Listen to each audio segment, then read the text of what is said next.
Imaginez vous réveiller un matin et découvrir qu'une machine fait votre travail. Plus vite, mieux et pour moins cher. Ce que je vous raconte là, c'est pas le scénario d'un film dystopique. C'est une histoire vieille d'il y a 200 ans. En 1811, des ouvriers anglais entrent de nuit dans des usines et détruisent des machines textiles. Ils ne savent pas ce qu'est l'intelligence artificielle, ils ne connaissent ni Internet, ni ChatGPT. Et pourtant, ils ont déjà peur de la même chose que nous, être remplacés. Le sociologue Émile Durkheim utilisait un mot étrange, l'anomie. C'est l'absence d'organisation ou de loi, la disparition des valeurs communes à un groupe. Pour ce dernier, certaines périodes de l'histoire avancent plus vite que les règles censées les organiser. Les technologies changent, les métiers changent, les comportements changent, mais les normes, elles arrivent en retard. Et c'est exactement ce qui se passe avec l'IA.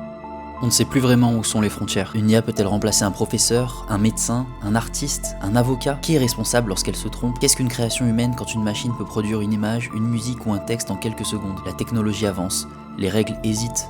Et quand une société ne sait plus clairement quelles sont les limites, une angoisse apparaît. Parce qu'on ne craint pas seulement le changement, on craint un monde dont on ne comprend plus les règles. Ok, imaginez la scène. Toute votre vie, vos connaissances et votre savoir-faire vous façonnent une place dans le monde. Puis arrive une machine, elle travaille plus vite, elle coûte moins cher, elle ne dort pas, n'a pas de revendications. Et en quelques années, ce qui faisait votre valeur semble devenir obsolète face à la marche infatigable de ces marionnettes mécaniques.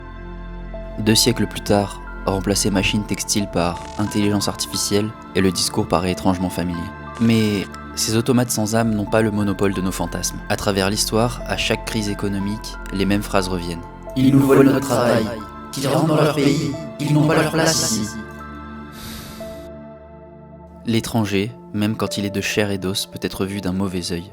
Comme l'expliquait le sociologue Georg Simmel, les sociétés projettent souvent leur angoisse sur une figure étrangère. Quelqu'un ou quelque chose qui semble arriver de l'extérieur et bouleverser l'ordre établi.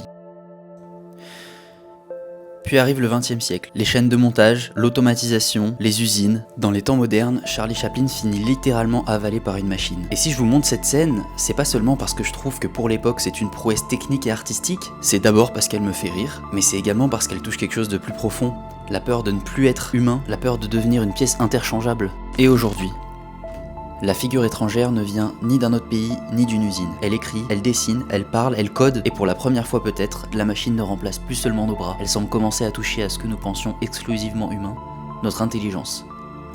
Alors la question n'est peut-être pas l'IA est-elle en train de nous remplacer, mais la vraie question est peut-être plus dérangeante. L'humain est-il obsolète ? L'IA, de la naissance à son couronnement. Hello everyone, welcome to the OpenAI Codex live demo. On parle de l'intelligence artificielle comme d'une révolution récente, comme si elle était apparue un soir de 2022 entre 2 tweets et une démo de ChatGPT. Mais en réalité, elle est beaucoup plus vieille que ça. Elle est même née avant Internet, avant les smartphones, avant même que l'humanité mette un pied sur la Lune. En fait, son histoire commence juste après la Seconde Guerre mondiale. Un moment où l'humanité sort d'un conflit qui a industrialisé la guerre, inventé les premiers ordinateurs et montré une chose presque terrifiante. Les machines pouvaient désormais accomplir des tâches qu'on croyait réservées aux humains. Puis arrive une question qui semble sortir d'un roman de science-fiction. Une machine pourrait-elle faire preuve d'intelligence ? Cette question, un homme va la poser sérieusement. Alan Turing. Et en 1950, il imagine une expérience devenue légendaire. Le test de Turing. L'idée est simple et à la fois monstrueusement ingénieuse. Son hypothèse est la suivante. Si une machine parvient à converser avec un humain sans être détectée, alors à partir de quel moment peut-on dire qu'elle est intelligente ? Plus tard, pendant l'été de 1956, un chercheur nommé John McCarthy invente pour la première fois une expression qui allait changer l'histoire. Intelligence artificielle. Le nom est lancé, le rêve aussi.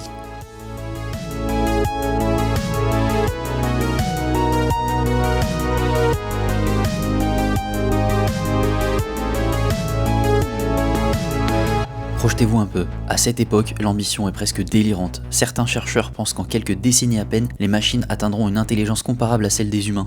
L'humanité regarde l'avenir avec l'optimisme d'un enfant devant une fusée. Puis la réalité arrive. Les décennies passent, les promesses sont immenses, les résultats beaucoup moins. Les ordinateurs sont trop faibles, les données insuffisantes, les financements disparaissent. Et l'enthousiasme s'effondre. Les chercheurs lui donneront un nom presque poétique.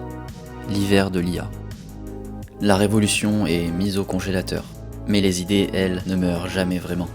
Autour des années 90, une vieille idée revient à la vie. Et si, au lieu de programmer une machine avec toutes les règles du monde, on lui apprenait à apprendre? On parle de machine learning. Ici, on ne dit plus à la machine quoi penser, on lui montre des exemples et elle découvre elle-même des motifs à la manière d'un enfant. Puis arrivent les années 2010, les données explosent, Internet devient gigantesque et avec lui la puissance de calcul des ordinateurs. Nous entrons dans l'ère du deep learning. Les algorithmes reconnaissent des visages, comprennent notre voix, traduisent, battent les humains à certains jeux, l'IA n'est plus un rêve de laboratoire.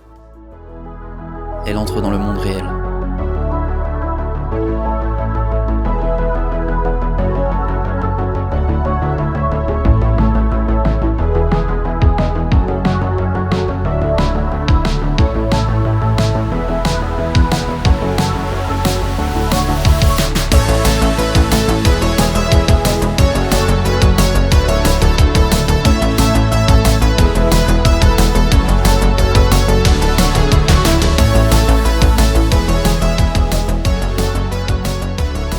Et le 30 novembre 2022, l'IA devient une expérience collective, vécue par des centaines de millions de personnes. Et c'est peut-être là que tout bascule. Parce qu'une invention ne change pas le monde lorsqu'elle est créée, elle change le monde lorsqu'elle devient ordinaire. À cet instant précis, l'IA n'était plus une promesse. Elle venait d'être couronnée.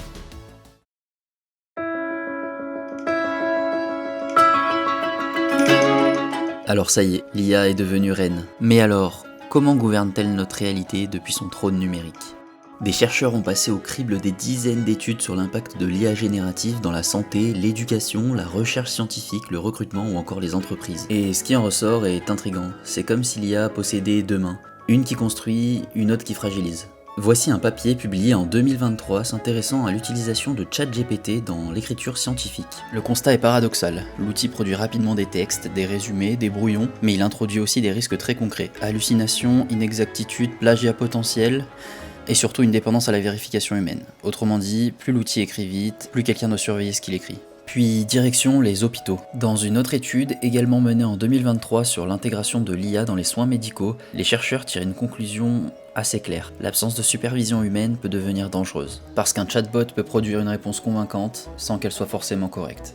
Et dans certains domaines comme la médecine ou le diagnostic, une erreur ne coûte pas un clic, elle peut coûter une vie. Ok, parlons recrutement maintenant. Là encore, la promesse semble magique, des algorithmes capables d'évaluer des milliers de candidatures, plus vite, plus efficacement, plus objectivement. Bon, vous connaissez la chanson maintenant, voici deux études relativement récentes qui s'intéressent à l'utilisation de l'IA dans le domaine du recrutement. L'idée est de voir si l'IA peut s'affranchir des préjugés ethniques, socioculturels ou encore de genre. Et un des messages que l'on peut retenir, c'est que si les données du passé sont biaisées, l'IA peut apprendre ses biais. Le danger n'est pas qu'elle pense comme une machine, le danger est qu'elle pense comme nous, avec nos préjugés, sauf qu'elle peut les reproduire à une échelle industrielle. Mais ce qui rend cette histoire intrigante, c'est que, comme dit plus tôt, l'IA est ambivalente. Reprenons les études que je vous ai présentées. Dans celles-ci, les chercheurs considèrent que l'IA leur fait gagner un temps considérable, ne serait-ce que dans la rédaction des premiers brouillons et pour aider à la revue de la littérature. Mais ce n'est pas tout. Dans celles-là, les réponses produites par l'IA ont parfois été jugées plus empathiques que celles de médecins humains. Plus empathiques. Pause 2 secondes. C'est chaud. Bon, pendant des siècles, on pensait que l'empathie était précisément ce qui nous distinguait des machines, et soudain, cette frontière devient floue. Au fond, la révolution de l'intelligence artificielle est difficile à saisir.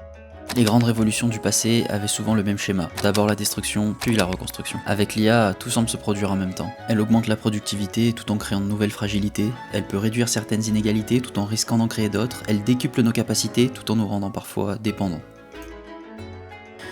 Donc pour l'instant, l'impact de l'IA sur l'emploi est difficilement mesurable. À part des prédictions ou des rumeurs, on n'a rien de vraiment concret. Enfin, en avril 2026, la banque d'investissement Goldman Sachs se mouille un peu en publiant une note de recherche où ils affirmeraient qu'environ 16 000 emplois par mois seraient perdus aux États-Unis. Même si la méthodologie reste très obscure, ils affirmeraient que l'on perdrait à peu près 25 000 emplois par mois dans les secteurs les plus touchés, comme les opérateurs téléphoniques, mais que l'IA permettrait de créer 9 000 emplois supplémentaires par mois dans certains domaines tels que l'ingénierie, le conseil, la finance ou le juridique. D'où notre bilan net à moins 16 000 par mois. Globalement, l'impact de l'IA sur l'emploi dépend énormément du secteur. Et ses répercussions sont étonnamment silencieuses. C'est une mission en moins, un recrutement repoussé, un poste junior qui n'ouvre plus. Et c'est peut-être ça qui rend cette révolution difficile à voir. Parce qu'avant, lorsqu'une machine arrivait, une usine fermait ou des employés étaient débauchés, tout le monde voyait le changement. Avec l'IA, tout se transforme discrètement, presque poliment. Et plus on avance dans la littérature scientifique, plus une inquiétude revient.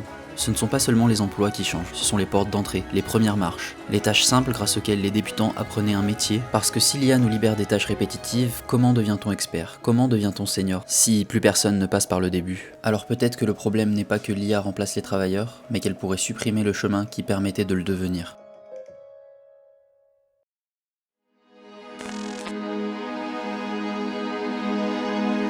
Après cette traversée, une chose devient étrange. Au départ, on pensait parler d'intelligence artificielle, mais plus on avance, plus on a l'impression d'avoir parlé des humains.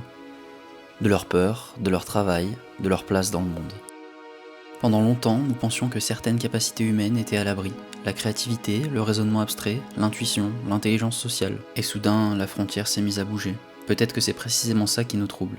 Parce qu'une machine qui remplace nos bras, nous l'avions déjà vue. Mais une machine qui commence à toucher à ce que nous considérions comme notre singularité, ça, c'est nouveau. Certains chercheurs imaginent un futur où l'humanité serait libérée des tâches répétitives pour se concentrer sur ce qui a du sens, créer, imaginer, inventer. Mais que devient un être humain lorsque la machine prend de plus en plus de décisions à sa place? Lorsque l'on passe d'acteur à superviseur, de créateur à correcteur, de pilote à passager, parce qu'il existe une différence énorme entre être aidé et devenir spectateur de son propre travail. Et c'est peut-être ici que notre histoire rejoint son point de départ. Souvenez-vous. Les ouvriers anglais avaient peur des machines, d'autres avaient peur des étrangers, puis des robots, puis des ordinateurs. Aujourd'hui, nous avons peur de l'intelligence artificielle. Alors, une question demeure. Depuis le début, avons-nous réellement peur d'être remplacés? Ou avons-nous peur de découvrir que ce que nous appelions être humain n'était peut-être pas aussi immuable que nous le pensions? Parce qu'au fond, lorsque nous n'aurons plus besoin de prouver notre utilité, que restera-t-il de nous?